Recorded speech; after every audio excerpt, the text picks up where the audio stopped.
মজলিসের কেন্দ্রীয় যুগ্ম মহাসচিব সহ নেতৃবৃন্দ, উপস্থিত শিবপুরের মাটি ও মানুষের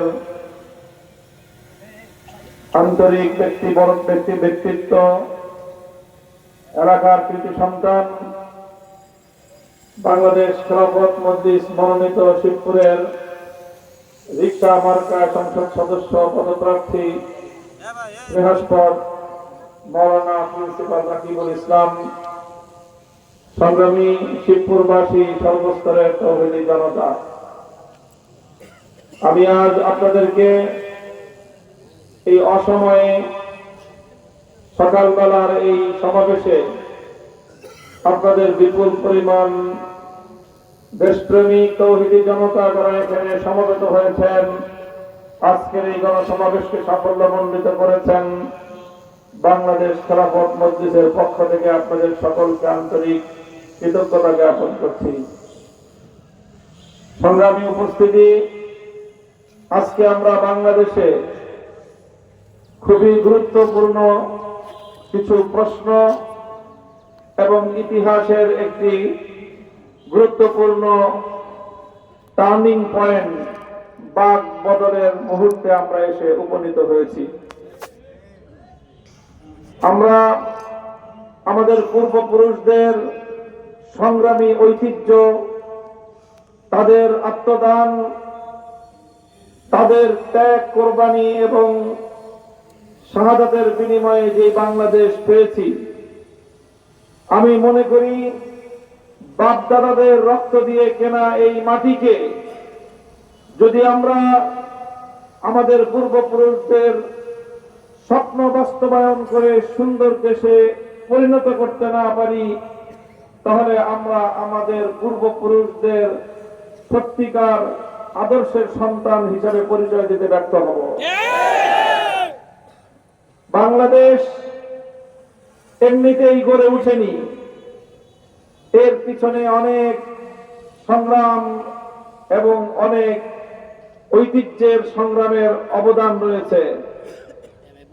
আমি একটু পিছন থেকে বলতে চাই, 1905 সালে যখন এই তৎকালীন পূর্ববঙ্গের মুসলিম সমাজ কলকাতার দাদাবাবুদের আধিপত্যবাদের শিকার ছিল, তখন এই পূর্ববঙ্গের মুসলমানরা ব্রিটিশ শাসিত ভারতবর্ষে পূর্ববঙ্গকে পশ্চিমবঙ্গ থেকে আলাদা করে ঢাকাকে কেন্দ্র করে মুসলিম জাতিসত্তা গড়বার জন্য বঙ্গভঙ্গ আন্দোলনের মাধ্যমে এখানে একটি স্বাধীন একটি মুসলিম জাতিসত্তার ভিত্তি তারা প্রতিষ্ঠিত করেছিল। এরপরে যখন রবীন্দ্রনাথ ঠাকুর সহ উগ্র হিন্দুত্ববাদী সাম্প্রদায়িক গোষ্ঠী দেখল মুসলমানরা তো প্রতিষ্ঠিত হয়ে যাচ্ছে, ব্যবসা বাণিজ্য, শিক্ষা দীক্ষা সর্বদিক থেকে তারা উন্নতি করবে, তারা জঙ্গিবাদী একটা আন্দোলন করে সহিংস আন্দোলনের মাধ্যমে বঙ্গভঙ্গকে তারা রদ করে দিল। বাংলাদেশের মানুষ আঘাতপ্রাপ্ত হলো যে আমরা একটু অগ্রসর হয়ে যেতে চাইলাম, শিক্ষা দীক্ষা অর্থনীতিতে আমরা উন্নতি লাভ করতে চাইলাম, কলকাতার মানুষের সেটা সহ্য হলো না। এই কষ্ট বুকে চাপা নিয়ে 1947 সাল পর্যন্ত এদেশের মানুষ ধৈর্য ধরেছে। 1947 সালে যখন ব্রিটিশের 190 বছরের শোষণের পরিসমাপ্তি ঘটল, ভারতবর্ষ ব্রিটিশের নির্যাতনের জাতাকল থেকে স্বাধীনতা লাভ করল, তখন প্রশ্ন আসলো এই অঞ্চলের মানুষ তারা কি আবার দিল্লির অধীনস্থে থাকবে, না এদেশের মানুষ মুসলিম পরিচয় নিয়ে তারা নতুন রাষ্ট্র গঠন করবে। আমাদের পূর্বপুরুষরা সিদ্ধান্ত নিয়েছিল যে আমরা একবার কলকাতার আধিপত্য থেকে মুক্ত হওয়ার চেষ্টা করে পারিনি, আমরা আর দ্বিতীয়বার, বাংলা ভাষায় একটা কথা আছে, নেড়ে দ্বিতীয়বার বের করা যায়। বাংলা মানুষ 47 সালে আর দ্বিতীয়বার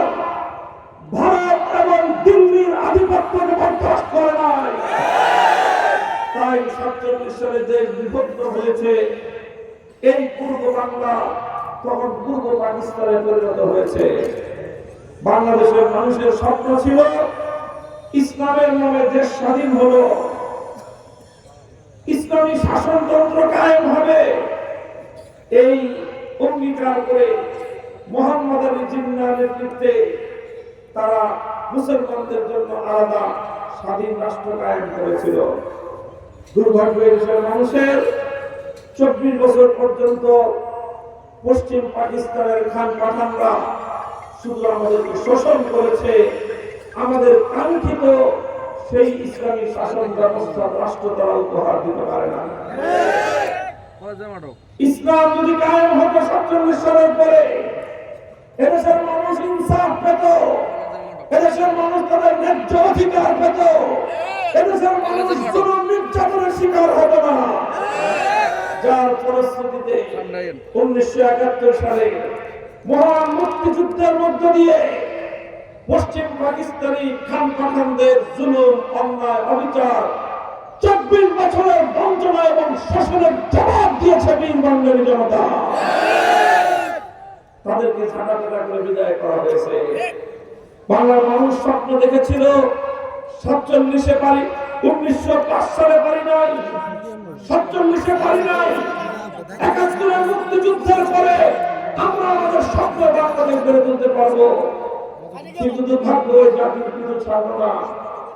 71-এর মুক্তিযুদ্ধে যিনি নেতৃত্ব দিলেন শেখ মুজিবুর রহমান সাহেব, মুক্তিযুদ্ধ চলাকালীন পশ্চিম পাকিস্তানে তিনি বন্দী ছিলেন। তারপরে তিনি মুক্তি পেলেন। মুক্তি পেয়ে পাকিস্তান থেকে গেলেন তিনি লন্ডনে। বাংলার মানুষ এক বুক আশা নিয়ে অপেক্ষা প্রহর গুনছিল যে তাদের নেতা লন্ডন থেকে সোজা সদ্য স্বাধীন এই শিশু বাংলার মাটিতে, শিশু রাষ্ট্র বাংলার মাটিতে তিনি পদার্পণ করবেন। কিন্তু বাংলার মানুষকে আবার হতাশ হতে হলো। তাদের নেতা এই দেশকে প্রাধান্য দিলেন না। এদেশের নতুন স্বাধীনতাকে নয়, তার বিমান, তার প্লেন বাংলার মাটিতে আসে নাই। প্রথম ল্যান্ড করেছে ভারতের নয়াদিল্লিতে। তিনি স্বাধীনতার পরে দেশের মানুষের কাছে আসেন নাই, তিনি গিয়েছেন ভারতের প্রধানমন্ত্রী ইন্দিরা গান্ধীকে কুর্নিশ করার জন্য। গেলেন, ভালো কথা। তারপরে ইন্দিরা গান্ধী আমাদের স্বাধীনতার নেতার পকেটে একটা প্রেসক্রিপশন ঢুকিয়ে দিলেন যে এইভাবে বাংলাদেশ চালানো। তিনি আসলেন, 72 সালে একটা সংবিধান করলেন। সেই সংবিধানে ভারতীয় সংবিধান থেকে কপি করে এনে বাংলার স্বাধীনতা, বাংলাদেশের সংবিধানের মূলনীতিতে ভারতের মূলনীতিগুলোকে পেস্ট করে দিলেন, কপি পেস্ট। এইভাবে বাংলাদেশের দীর্ঘ সংগ্রামের ফসল ভারতের গোলায় চলে গেল। বাংলার মানুষ রক্ত দিয়ে স্বাধীনতা অর্জন করল, সেই বাংলার স্বাধীনতাকে ভারত মাতার চরণ করে বলে দেওয়া হলো। এরপরে 72 থেকে 2024 এদেশের মানুষের আবার নতুন বঞ্চনার ইতিহাস। 72 থেকে 24 এদেশের মানুষের আত্মদান, ত্যাগ, কোরবানি, শাহাদাতের নজরানাকে দিল্লির কাছে বিক্রি করার ইতিহাস। এদেশের মানুষের স্বাধীনতার ইচ্ছা এবং অভিপ্রায়কে দিল্লির দাসত্বের শৃঙ্খলে বন্দী করে রাখবার ইতিহাস। এরপরে 24 সাল এলো, বাংলার দামাল ছেলেরা জেগে উঠল। প্রতিটি জনপদ থেকে তরুণ, যুবক, ছাত্র জনতা তারা অধিকার আদায়ের জন্য রাজপথে নামলো। আন্দোলন সংগ্রামের তারা ডাক দিল। তারা বলল, কোটা নয়, মেধার ভিত্তিতে আমরা বাংলাদেশ গড়ে তুলতে চাই। আমরা দিল্লির গোলামি নয়, আমরা ঢাকার উত্থান করতে চাই। এই ছাত্র জনতাকে সেই ফ্যাসিবাদের নেত্রী রাজাকারের নাতি পুতি আর রাজাকারের বাচ্চা বলে গালি দিল।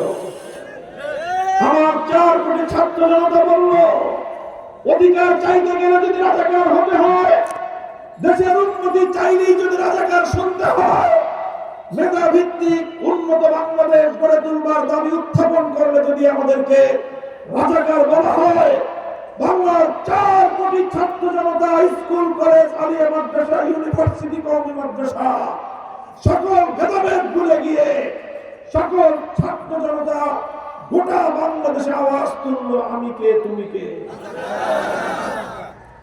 যদি বাংলাদেশকে ভালোবাসলে রাজাকার বলবা, আমরা সবাই রাজাকার। ছাত্র জনতার এই স্লোগান যেদিন উঠেছিল, সেদিনই ফ্যাসিবাদী জুলুমতন্ত্রের ইতিহাসের ভিন্ন রাজনৈতিক নেত্রী যুগের লেডি ফেরাউনের কফিনের মধ্যে সর্বশেষ ব্রেক ঠুকে গিয়েছিল। সংগ্রামী সাথী ও বন্ধুগণ, 24 জুলাই বিপ্লব, এই বিপ্লবের ভিত রচিত হয়েছিল 2013 সালের শাপলা চত্বরে 5ই মে। নবী প্রেমিক তাওহীদি জনতা বুকের রক্ত দিয়ে সর্বপ্রথম ফ্যাসিবাদকে চ্যালেঞ্জ ছুড়ে দিয়েছিল দেশের আলেম সমাজ। তারা রক্ত দিয়ে বিপ্লবের ভিত তৈরি করেছিল, তারা রক্ত দিয়ে বিপ্লবের মঞ্চ তৈরি করেছিল। 2021 সালে আমরা